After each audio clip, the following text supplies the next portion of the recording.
Welcome back to my channel. Thank you so much for coming back. So today I wanted to put a couple of braids into her hair, so I'm just going to show you how I do that. So I'm just going to use this Shea Moisture Conditioner, and that's just going to add some moisture back into it. Right before this I had shampooed and conditioned her hair, so now I'm just doing a leave-in. Same technique that you guys saw in the last one, and so I'm just kind of raking it through, detangling any tangles that might still be in there, and really getting conditioner on every single strand. So we're watching some movie, she's watching some movie as we're doing this, and so, you know, in the other ones I was kind of quiet and didn't really know what to say. Oh, so then I decided to add this Diva Curl Super Cream that I got from a hairdresser. It's just a sample packet, and I've had it for over a year. I don't use it all that often, but it has some really nice slip, smells really good, and is really nice and creamy. So since I was putting it in the braids, I thought I would use this so that in the braids, using them as a protective style, it's really gonna allow her hair to soak up the moisture. So again, I'm just raking it through, making sure there's no tangles. I really want to get, when you do braids, I'd like to get as much slip as I possibly can, because that makes running my fingers through when I'm actually doing the braid really nice and easy. So putting in a little bit more. Whoever said to use, you know, quarter size or dime size amounts of a product never had curly hair.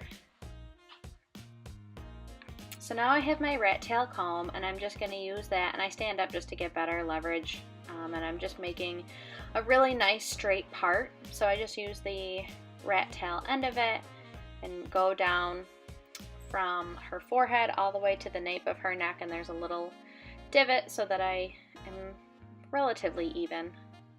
And now I'm just going to clip one side of her hair, so that I make sure that I'm not using, or I'm not gathering any of the hair after I made that nice part. It's kind of out of the way. So now I stand up and I take three really small pieces, and I just braid those first so that the top part gets really, there's a nice defined braid up there. And then as I cross under, I'm just taking a small piece of hair from the rest of it and pulling it up.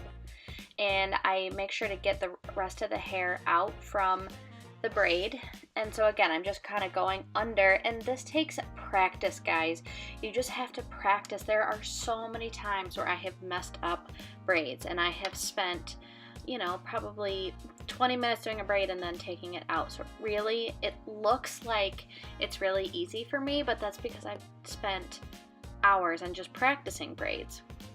But again, so anytime you go under to pull the opposite of the three braids, you grab a small piece of hair and then pull it through. And so it's just under and up, under and up.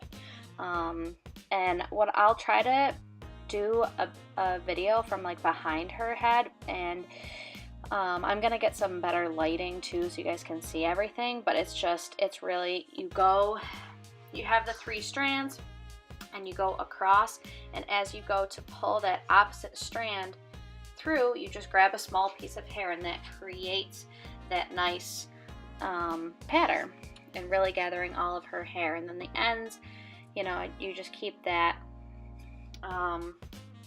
grabbing under, and then I try to, you know, really get some good moisture on her ends, and then I secure it with a hair tie.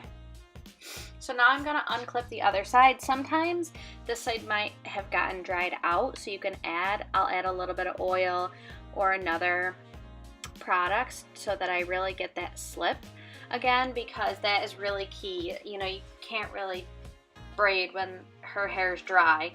It's just not, there's not enough slip. So again, I'll take a really small section, break it into three, and I'll just start to do a regular braid before I start the pulling of the other sections. And so again, I go under, and that creates the small braid,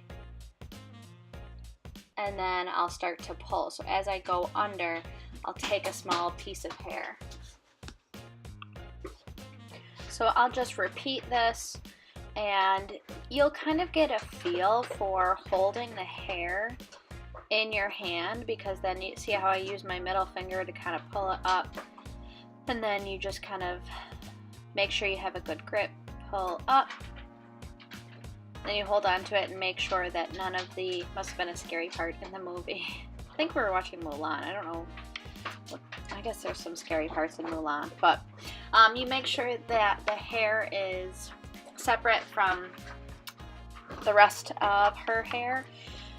When you do that, when you pull it all the way through and make sure that there's no, it's really out, like pulled away from the rest of her hair, what that does is it makes sure that there aren't any tangles created.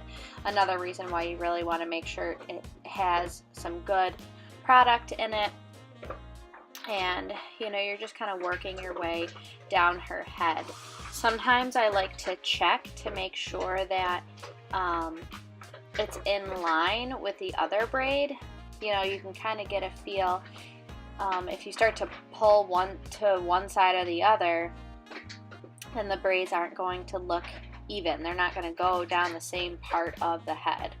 And again, that's just something that I've learned with practice. That's something that I preach anytime I talk to anyone about braids. It's just practice, practice, practice. Literally, I could not do a French braid for the life of me before I had my daughter, and I have just practiced. You know, we just sit in front of the TV, and sometimes it works out and sometimes it doesn't. I mean, like I said before, there are so many times where I did a braid and I just took it out because it did not look good, especially in the beginning.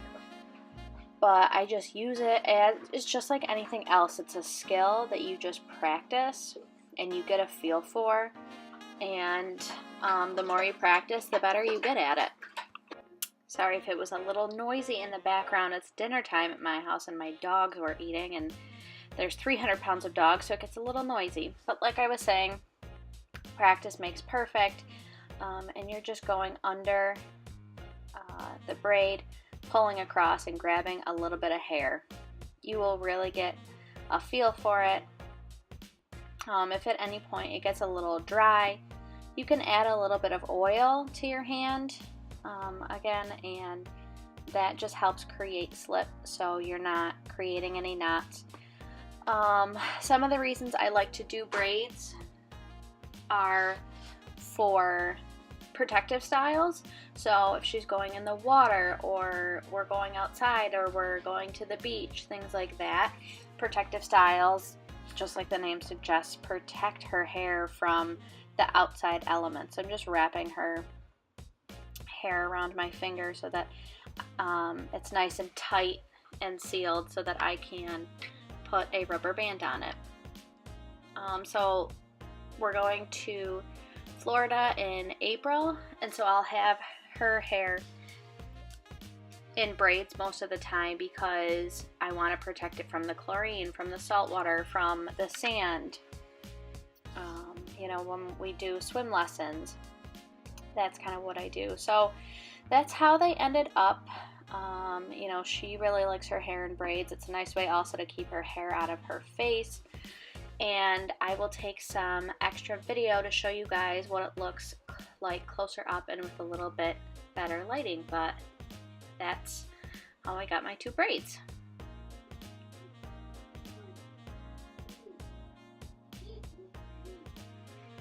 Now we're gonna sit back and watch the movie together.